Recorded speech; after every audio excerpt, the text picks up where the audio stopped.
All right, man. I want to welcome back one of the most outspoken artists and creators on the internet. Smart, welcome back, my guy. Mikey T.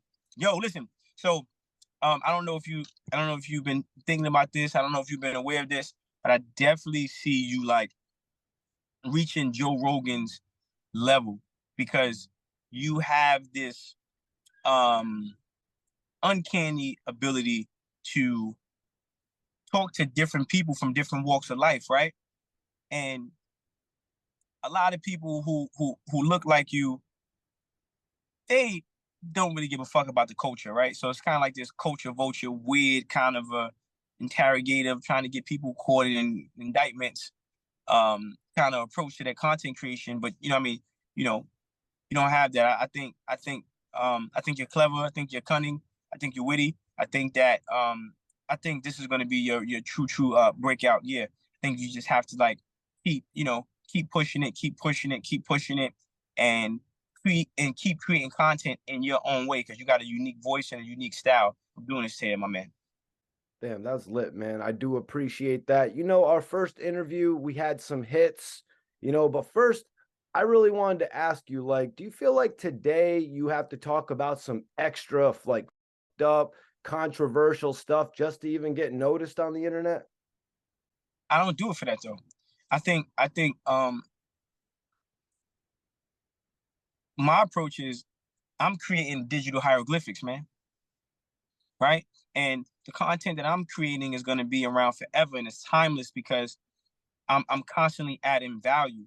I'm all about adding value. I'm not about just being here for today, but being forgotten and gone tomorrow.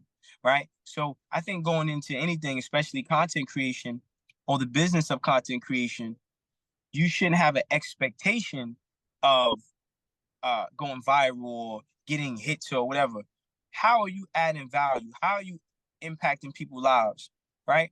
And so to answer your question, no, I don't feel I have to talk about anything crazy. I think I just have to talk about what I've been talking about, which is being confident, developing your mindset, how to overcome struggle. I always wanted to be successful. I always wanted to create music, create media, and I wanted to box. I wanted to be in business. And the key to me doing that, I had to really look in the mirror. I had to stop looking out the window and start looking in the mirror and hold myself accountable and make decisions for myself, not for my mother that wasn't around, not for my father that never showed up, not for my family that treated me like a stranger, right? I had to show up for myself. And I'm happy. And being happy is about being in the present moment. And in this present moment, I just finished a carrot and apple juice smoothie. Um, I just left the school talking to a bunch of middle schoolers about their future and how to be successful. And I'm fucking happy, man. Life is about being happy. If if I'm a video, I'm hitting my own like button a million times. Yeah, man, you were on Math Hoffa show, so you know kind of what I mean. The question always becomes, how are you going to top the next thing? Like, how are you going to top a Jay Hood interview? How are you going to top a Tony Yayo interview? This stuff is hard to top. I've made myself a library of content, and people are going to have to top my content. You know what I mean? It's Right? always the thing with artists of topping your last piece of work. But no, that's if you have a people pleasers mentality, or you may not have confidence, or you don't have low self-esteem, right? Like I got 4 billion views on TikTok, right? I don't even have a TikTok. But I got 4 billion views on TikTok.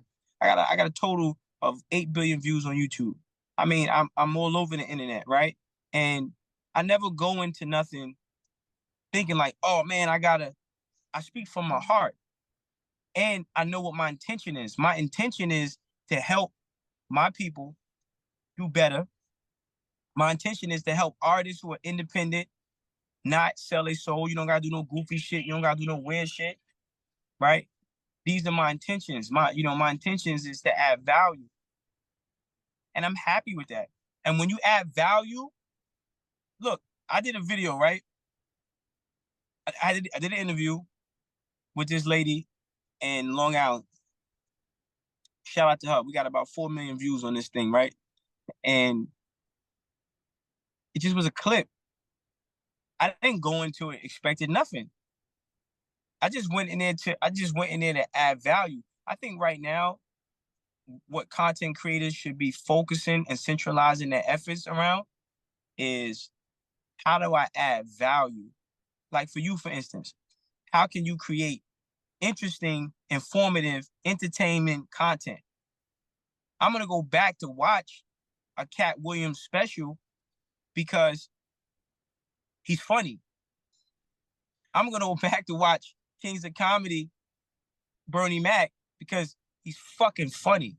I'm gonna go back and watch this clip from Hercules where Rock played the Hercules and he was chained down to the chopping block and they getting ready to cut his head off.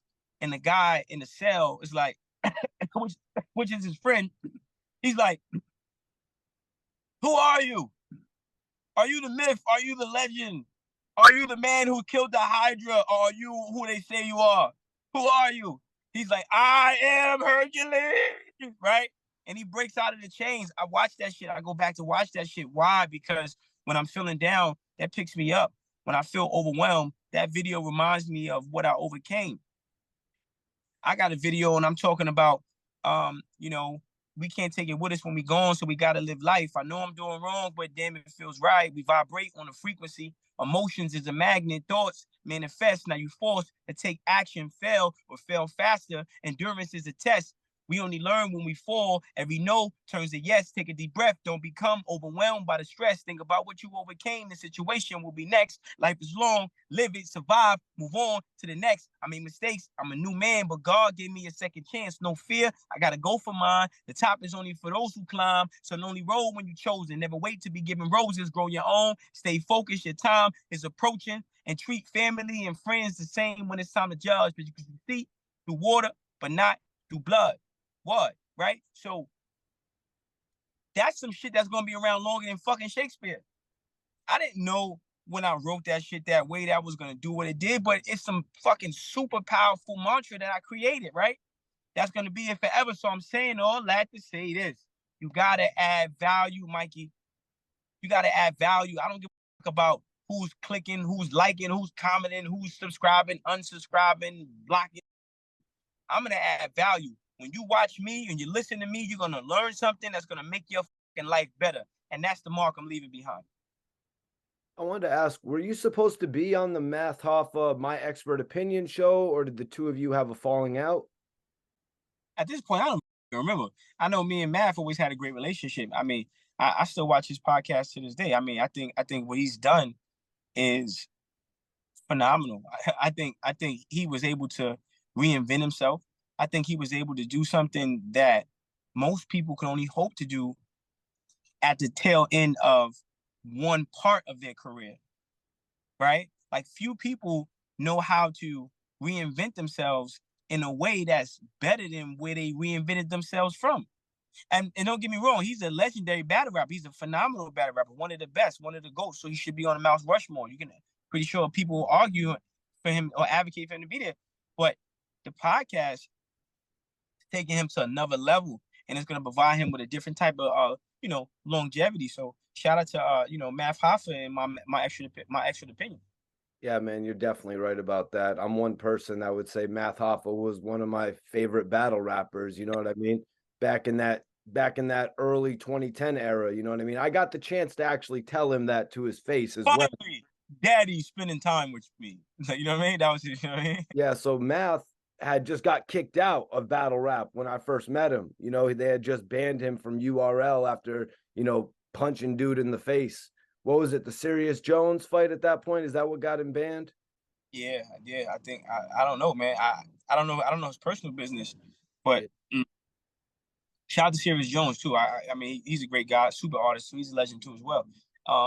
I think Math just when he was younger, he wore his heart on his sleeve.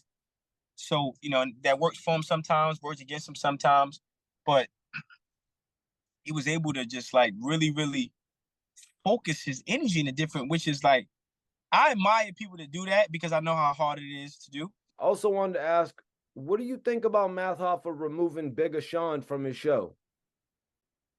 I don't know, man. I don't know. I don't know the details, right? Like, doesn't really, you know. And shout out to Bigga Sean, because Bigga Sean has a show too. He, you know, so you know, sometimes when you push one of the eagles out the nest, they're forced to fly. And Sean is you know, he has spread his wings, and we can see clear as day that he's definitely flying. He's flying above the bullshit. So I don't know the details between, you know, him not being on the show anymore, but I've watched his show too. I'm looking forward to, you know, being on his platform as well. So shout out to you know, Bigga, man. Yeah, for real. Did you get a chance to build with him whatsoever during the show or outside of the Uh, show? Actually, yeah. Actually, one time we Math had came to pull up on me at my studio session, and I was like 3 in the morning. He came, pulled in my studio session, we vibing, making some records, and that was my first time meeting Bigga. Super gracious, humble spirit, very knowledgeable, very intelligent, definitely God fearing, and we had a real lengthy pause, like great conversation. So he surprised me with his level of awareness and intelligence. So shout out to Big. I definitely had a chance to build with him off camera and off record. Now, another platform you were on, you were on Bag Fuel. What do you think about Math Hoffa actually removing Esso and Heineken? Or maybe they left. I'm not really all too sure about that. Situation's a little murky. I've seen them both speak on it a few different times. How do you feel about them leaving and going on to create Bag Fuel, which you've been on as well? I mean, hey, I mean, you know, Bag Fuel is a great you know, great show, great thing they have going on over there. And when those two were with Math, they were like the Avengers, right? Like everybody was a superstar in their own right. So again, I don't know the details between them not being on the show, but I do know that when they was on that show, they did their thing, and now they seem to have transitioned, and they're doing their thing, and Math is still doing his thing. All right. So Cat Williams, man, I want to ask you, you brought him up a little bit earlier. What do you think about Cat Williams' most recent statements? And, I don't want you to, comment per se on Kevin Hart. This isn't me trying to get you to hate on Kevin Hart. This isn't a whole who do you think is better thing. The reason I'm asking you this is, like, do you believe there are quote unquote Illuminati puppets placed not only in the music industry, but all the other industries? I don't know, man. I'm not an Illuminati. And I don't want to Yeah. be. So, but I don't know, man. I don't know that. I don't know their techniques. I don't know the tactics when it comes to creating you know, industry plants. I do know that Kevin Hart seems, or gives the appearance to have some, you know, someone who works hard. I actually met Kevin Hart a couple years back, and I met him in Times Square, and he had told me he was making a production company, and he gave me his actual business card for the company, right? And I didn't even know. I regret this to this day. I'm like, damn, I should have called. I should have called Kevin, man. But he wasn't as big as he was now then, right? So I don't know what the fuck. I was spaced out. I dropped the ball in that one. But I got a chance to meet him. He seemed very personable, very energetic, very intentional, like very like almost, if you don't know how to properly read his energy, he can almost come across as like intense. But I think he just seemed super focused. He had a game plan. He stuck to it, and he became successful. I definitely think Cat Williams is um, tremendously more funnier than Kevin. I think Cat Williams is just a better comedian. If there's like a grading system, you know, Cat Williams would be a little more advanced, you know, than good old Kev. But I mean, they both work hard, and they've accomplished what few people could only hope to or dream to accomplish. Well, I would say that Cat Williams had more of a, straight line to the top of the industry than Kevin Hart did. Kevin Hart had to kind of work his way through with some movies that were considered corny at the beginning of his career, whereas Cat Williams kind of he was put in some franchises, you know. But yeah, but if you look at like unbiasedly, if you look at like a Cat Williams special, and Kevin Hart special, to me, I just see Cat. Kevin Hart has just transitioned to making blockbuster films. Yeah. And film comedy versus being on stage comedy is two different things. So I want you to tell me about the No Labels tour, man. What is the No Labels tour? And let everybody know why they should care about it. Oh man, I mean, so website is nolabelstour.com, NOLABELSTOUR.com, nolabelstour.com. And I think what I've done groundbreaking with this tour is I've created a recipe for success and a blueprint and a roadmap for success, which content creators, artists, and people in media can follow without having a machine or the backing of a large corporate company or corporation behind them. And the No Labels tour, I'm teaching people how to reprogram their subconscious mind. Like I say all the time, how you think creates how you feel. How you feel becomes an emotion. That emotion becomes a vibration. That vibration becomes a magnet that attracts things to you. And it's so hard now because we're dealing with a lot of oversaturation. It's hard to find real, true information on how to be successful, how to monetize, how to make money off what you're doing. Like what I was telling you earlier, right? Like value, like adding value. How do you find a way to add value to your audience, right? So the tour is about providing the information that people want to come up need in order to be successful. That's why you should tune into the tour, because I'm giving real strategies. Like, for instance, most rappers or most artists, they don't realize that music is not a product. It's just a catalyst, um, for um, a product or service. Music is the commercial for the products you sell or the services you provide. McDonald's has music. I'm loving it. Bop, bop, bop. They have product though, burgers and fries. McDonald's provides a service through commercial real estate because they are franchise. They give you an opportunity to be a franchisee. So when you make music, you got to think about what product can I attach to this song I'm about to create or put out. And then the business of it is you selling that product, selling that service to the person that's listening to that song through that song that they're listening to. So that's why motherfuckers should care about the No Labels tour, because we're showing you how to make it without compromise, without selling your soul, without laughing at people's jokes who are not funny, without somebody playing with your booty, without someone degrading you or telling you you ain't shit, or someone that you have no creative control. So yeah, shit. This tour is very helpful to artists and content creators, and I'm just excited about it. I wanted to ask you, man, have you ever had a meeting at a label? And if so, what are some of your most memorable moments from meetings, whether they're bad or good? Um, man, just the energy just the indirect energy that they project or try to project on you, not to say a motherfucking word, not to ask no questions. That's like the energy, right? Like, don't ask no questions, you know? Don't ask no questions, you know? Don't ask no questions. Just sit there and sign your fucking life away. That's what I can remember. Just people, a lot of nonverbal communication, you know, a lot of nonverbal communication and a lot of tension in the air when you might want to know something that you don't know.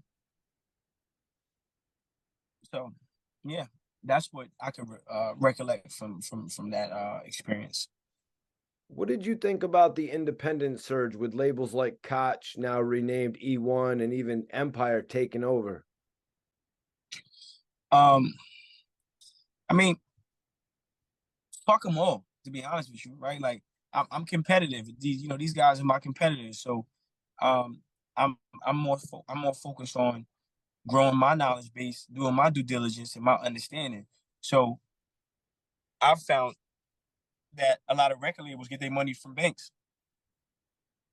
And at the end of the day, why would I put myself in the least profitable financial position when I can have the maximum financial position with creative control if I do it on my own. So when I see all these companies, popping up, right? It creates a fire inside of me. It creates a fire, man. I want to compete. I don't look at Ghazi. This is the guy that supposedly owns Empire. I don't look at him like he's doing something that I can't do or he's phenomenal. Man, fuck them all, man. Like I want to compete. I want to make it cool for artists to own and control their art without getting fucking robbed. I mean, this is $1 billion industry. Being a billionaire should be as easy as crossing the street from green to red. You know what I mean? Right?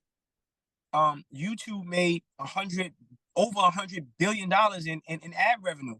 But if it wasn't for the content creators creating content that creates a space where advertisers can advertise and pay for that advertisement, they wouldn't have made that fucking money.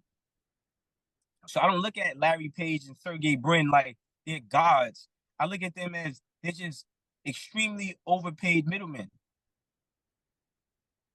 And it's time for content creators to get a piece of the pie. Because people shouldn't be making this. It's hard work. You know this. You make content. You consistent at it. It's hard work. You gotta feed the beast. That shit's like a fucking cup that got a hole in the bottom. And anytime you pour water there, and your water's your content. Anytime you pour water in that fucking cup, that shit spill out the fucking bottom. So you gotta learn how to like pour the water in the cup. You gotta pour the water this way. Pause. You gotta pour the water in the cup backwards and to try to drink it. You can't pour that shit in that cup and let it sit there and then think you're gonna pick it up 2 hours later because it's gonna be depleted. You gotta keep making content. Keep making content. So if I'm working like this, I don't know no field where outside of content creation where you can work this hard, work this consistent, and get the minimum fucking payout. It's not right. So when I see these companies emerging, fuck them all, man. I want to know what they know, figure out their infrastructure, figure out who their IPA is, which is intellectual property attorney, figure out how they're making their fucking money and duplicate and clone that shit to the best of my ability so I can make at least a fraction of what they're making. And I'm cool with that. 50 Cent called Koch the graveyard label, when he was dissing Cameron. Do you feel the independent labels are the graveyards for artists like 50 Cent? I mean, in this business, you pay for what you don't know, and you can only gain what you negotiate for. So there's no such thing as a place being a graveyard. You're dead if you don't have knowledge on the business that you're conducting in. Anything can be a graveyard if you don't have the proper knowledge base to keep your career alive or out of the red. What were your thoughts on Jim Jones using the label like Koch to his benefit when the world was buzzing about Joel Santana signing with Def Jam? I mean, Jim is a hustler, Jim is a hustler. He wasn't blessed with lyrical prowess. So he had to work hard. Jim Jones is like the rap version of Patrick Beverly. You know Patrick Beverly? Patrick Beverly plays in the NBA. Great defender. He ain't no LeBron James. He ain't no Michael Jordan, but that motherfucker gonna play some fucking, he's gonna pick up on that defense. So I think Jim Jones doing that was genius because he understood, he accepted the fact where he had chinks in his armor in terms of just like lyrical capability or talent. And he really focused on his hustle and being a hustler. And look how life turns around, because now he actually raps way better than he did when he first came out. Can't deny that. Did you ever get an opportunity to connect with Jim Jones that you could share? No. One time Jim Jones had a studio right on the corner of 28th and Broadway. He had a studio, and I met his cousin, or the guy that, you know, works the studio who says he's his cousin. And that was, I mean, that was it. That was my only, that was my only interaction with Jim Jones when he had the studio downtown on Broadway. I had met him, I met him one time. What do you think about Jim Jones wearing a purple sweater at a fashion show and the internet going crazy, accusing him of being the I word? You know, the one that starts with an I, ends with an I. Nah, starts with an I. Ends with an I, rhymes with Cluminati. Oh. I mean, hey man, what what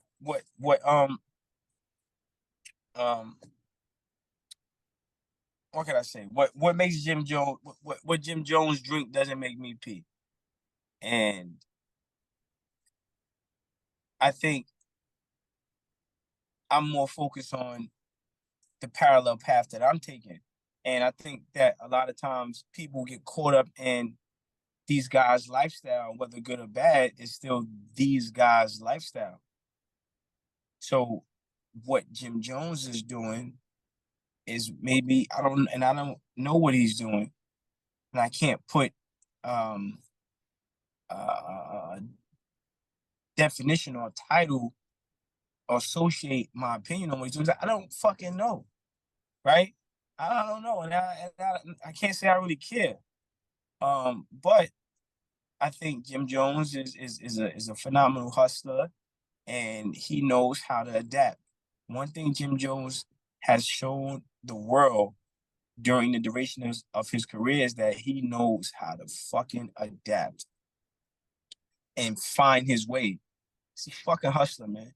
So shout out to Jim for being a fucking hustler, being consistent because it's not fucking easy, even though he makes it look easy. In terms of this I word shit, I hope he's not involved in no fuckery. But if he is, it's not gonna affect what the fuck I got going on. Either way. Yeah, man. I mean, Cameron had the pink Escalade, the pink fur. So personally, I don't know why the whole internet erupted like that. Times Right. changed, I guess. Yeah. People, you know, I think people look for that, I don't know what you call it, they look for that so-called excitement.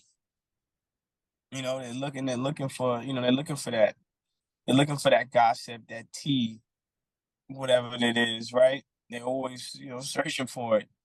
And they typically find it because they're always searching for it. I don't fucking know. But you know, Jim is a hustler, and one thing, whether you hate him, like him, or love him, cannot take away the fact that that man worked extremely hard to get in the position that he's in today. Jim Jones had two major artists, Max B and Stack Bundles. What do Yep. you think about all the people that say Jim Jones could have got Stack Bundles out of Far Rock? I can't get my fat ass brother out of Checkers. So again, this is what I'm saying. Like a lot of times people give opinions on shit that they never experienced. Getting someone else to change their own habits, you know how hard that is? You know how hard it is to get another man, grown ass man, to change what he's viewing as right. For you to get him to change that, that's fucking hard as fucking calculus on the moon with a 20-minute air tank and one pencil. It's fucking tough, Mikey. Right? Like it's fucking tough. I got $8, but I can't get my fucking brother to get out of fucking Checkers. It is so I cannot get my brother to do anything without some type of an argument or pushback. This is my fucking brother. So you know how hard it is to get a stranger to maneuver or do things or live a lifestyle you think they should be living because you believe the lifestyle that they're living is gonna put them at jeopardy. It's like shit's hard. So I never bought into that bullshit people talking about, yo, he could have did this for Stack. If Stack was a grown ass man, if Stack didn't want to do what Jim was proposing, And not saying Jim even proposed anything, but if he did, the last final say so is in Stack's hands. What do you say to the people that say it was Stack Bundles' fault and not Jim Jones because Stack Bundles didn't want to leave Far Rock? It goes back to what I said earlier. You can't like look. If you see somebody, you go to the gym, right?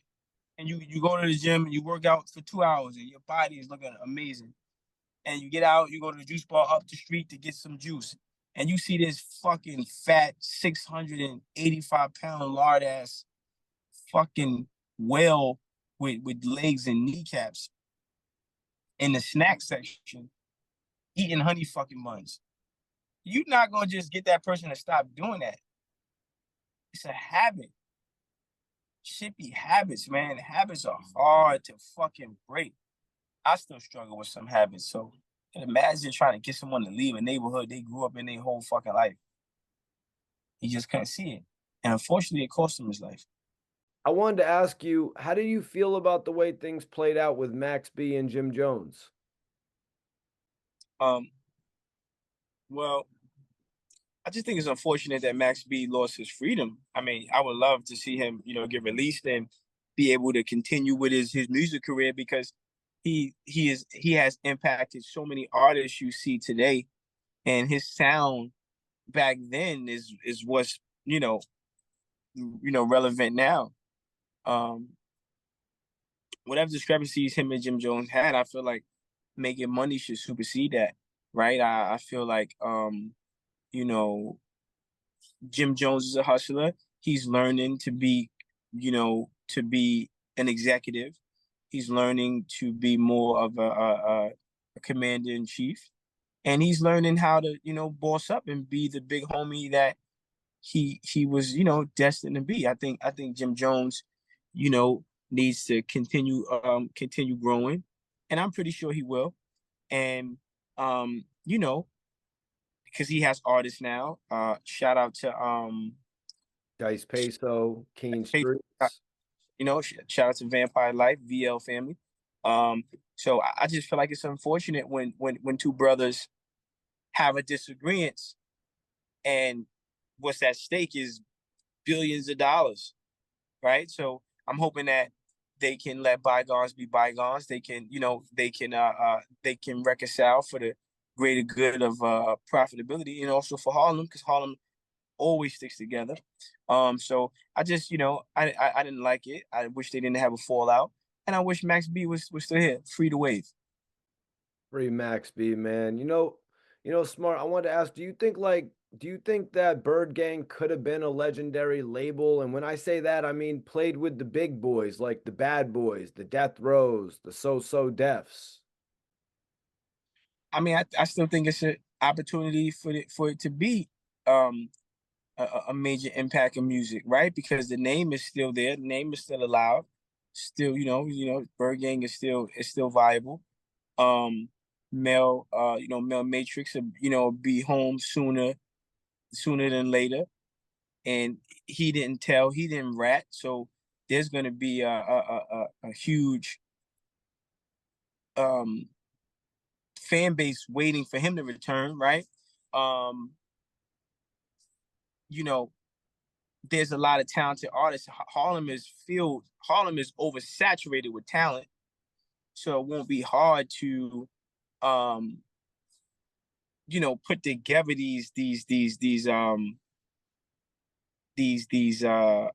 people. I mean, I think Jim Jones is in a hell of a position right now if he can just take a step back and realize that. I mean, you got Dipset, you got Bird Gang, you got Purple City, right? Like they got branches, man. Dipset created like this Harlem Wu-Tang kind of effect. And I think I think Bird Gang is still some money on the table. And I'm hoping, maybe Jim Jones can pick up a couple million by relaunching, Bird Gang the same way he relaunched Vampire Life. Do you think that Max B crossed a line with Jim Jones that can't be forgiven because he disrespected his wife? I don't know if he disrespected his wife, and what people I'm not Jim Jones, right? So what Jim Jones is willing to forgive, I will never know because I'm not Jim. And I don't know. I'm not Max B. I never get in a gossip about two men having a disagreement. Because what the fuck I look like, man? Yo, well, I think he should. I don't know, man. I think in general, when we're young and we're making money and we come from nothing, there's a bravado, there's an ego, there's a sense of pride that needs to be in place in order for us to even get to that point in life. But when you get there and you stabilize and you get to the top and you're familiar, you're comfortable with being around money, your patience increases. So Jim is a grown ass fucking man. I definitely believe that Jim would forgive Max B, and Max B is a grown ass man. I think Max B wouldn't mind positioning himself to be forgiven. So yeah. Since we're on the no labels wave, talking about the no labels tour, I wanted to speak with you about a couple more label topics.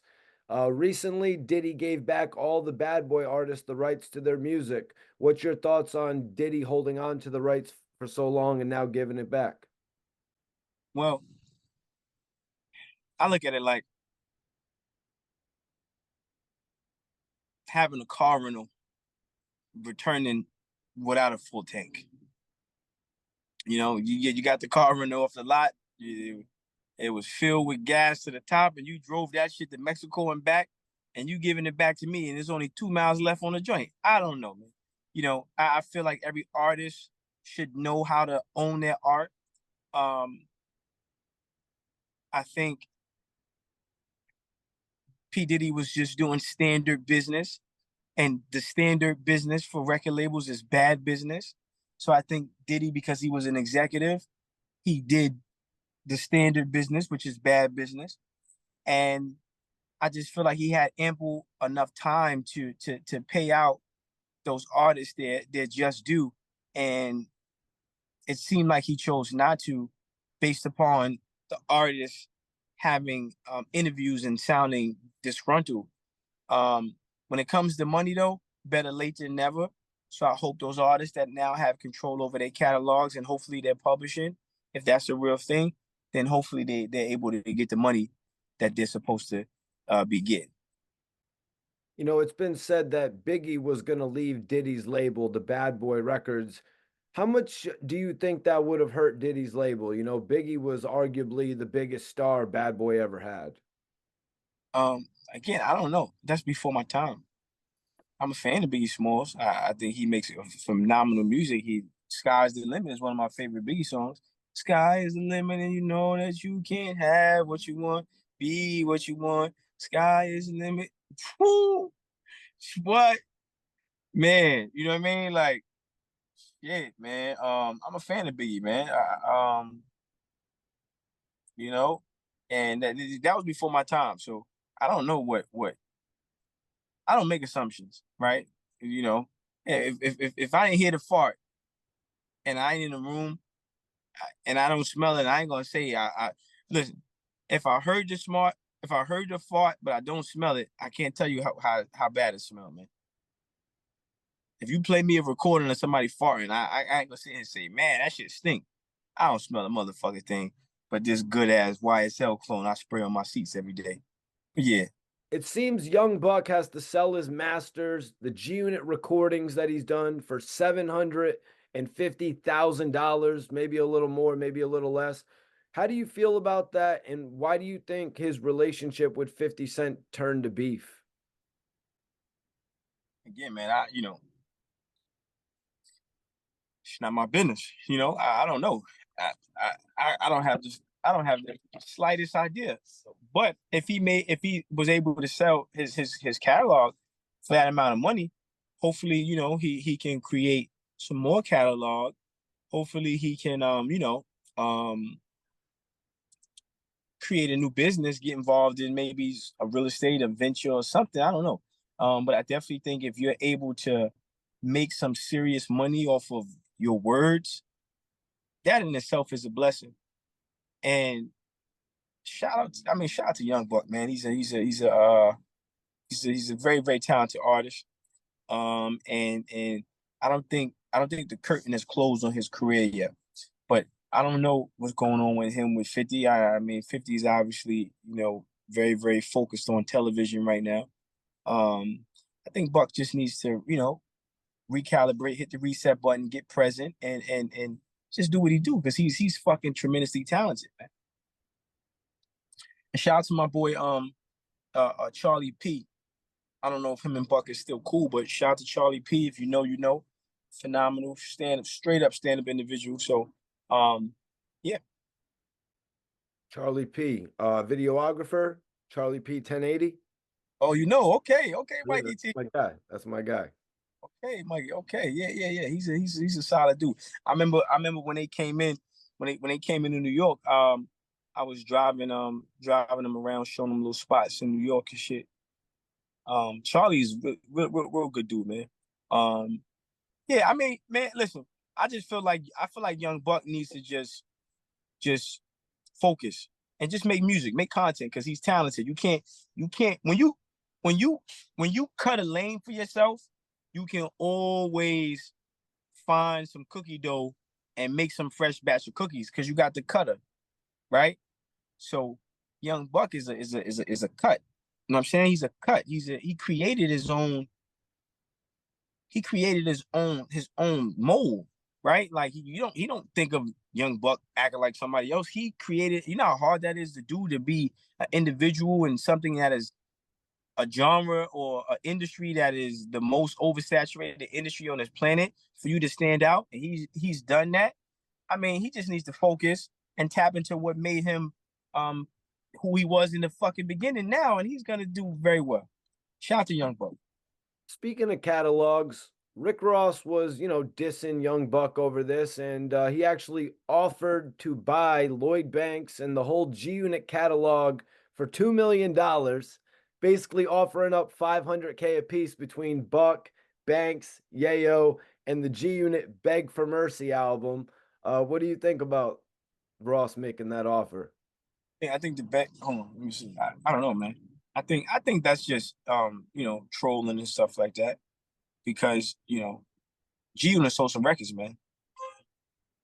You can't, you can make fun and jokes, but G Unit sold records, man. Hold on, let me just see something real quick.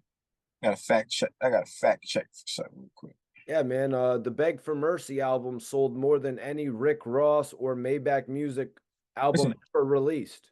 It sold 5.8 copies, 5.8 million copies. Okay, and the $20 CD era. So you got to think, them CDs back in the day, $15, 15 times a million is 15 million. Beg for Mercy sold 350,000 copies first week, and it was only third or second to Jay-Z's The Black Album. Check it out. So that one album is worth more than $20 million. You know what I mean? So how can you offer me something that sold, like, it already generated? So I don't know. And again, I think people just, they pick up on comments and they run with it. This is why I don't run with or pocket watch or mind people's business. That album almost went diamond. You can say what you want. That album almost went diamond.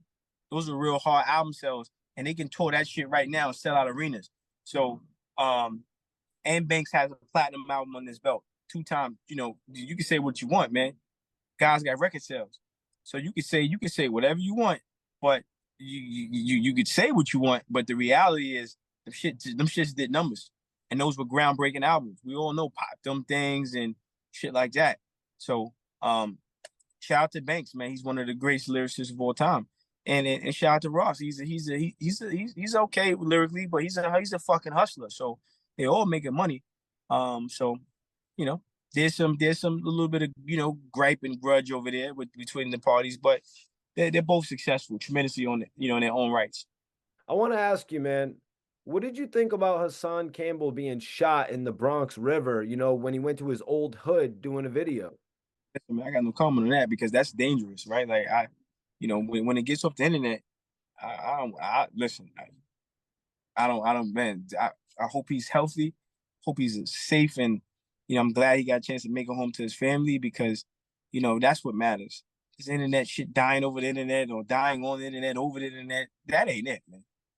So I don't have no outlook on that. I just hopes that he, you know, he stays safe, he stays healthy, and he just, you know, keeps getting money and keep it on the internet, man.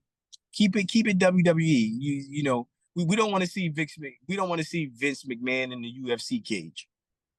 You know, we don't want to see The Rock in the UFC cage. We cool with the if you smell, right? We cool with that, man. Like, let's, you know what I mean? Like, you know what I mean, and no matter how real it seems, we still love the entertainment aspect of it. When it starts to get dangerous, it's no longer fun anymore, at least for me. So, but shout out to Hassan Campbell. He has a great platform. I watch his videos all the time. You know, he looks like he goes and he looks like, you know, he does that thing. You know what I mean? He's funny, man. He's great at what he does. He's also an innovator too, as well. So can't knock him. But I just hope that he could just keep it on the internet and stay safe, man, because he has a beautiful family. What do you make of the way that he's connected on the internet? I mean, 5,000 live viewers at the height of his beef with Wack 100. You can't front. It was 18,000 live viewers. Yeah, man. But you know, motherfucker could be viewing you at your weight too. You know what I mean? So you know, I think it's in everybody's best interest, and by everybody I mean the content creators. I think it's in the content creators' best interest just to keep it on the internet, make it entertaining. If you make it raunchy or spicy, but keep it safe. Don't do anything risking your life, your freedom, and your well-being or your mental health just for fucking views. Hell, fucking them. I'm not a crackhead, and YouTube ain't a glass dick. You hear me? Pause. Hassan Campbell took some serious shots at Gillie the Kid. He said that Gillie the Kid's sacrificed his son to get his podcast deal. Do you believe in sacrifices for higher positions in the industry? I would never respond to that because again, you're talking about someone who lost their kid. And shout out to Gillie, man, and fuck, man, because I'm just not big on just talking to talk. You understand? Like, I think people are too quick to talk. Like, think before you speak. Someone loses a child, someone loses a fucking dog. You see what John Wick did with a fucking dog? He lost his dog, man. John Wick, man, Mikey. John Wick loses the dog and kills everybody. I'm not talking to anybody losing their family members, man. Shout out to Gillie the Kid, and my prayers out to his family. That is fucking horrible, horrendous, and disgusting. And I hope that he finds time to mourn and may his son rest in peace, truly rest in peace. And I got nothing to speak about people losing their family members because I experienced that. That shit is fucking painful as fuck. You know what I mean?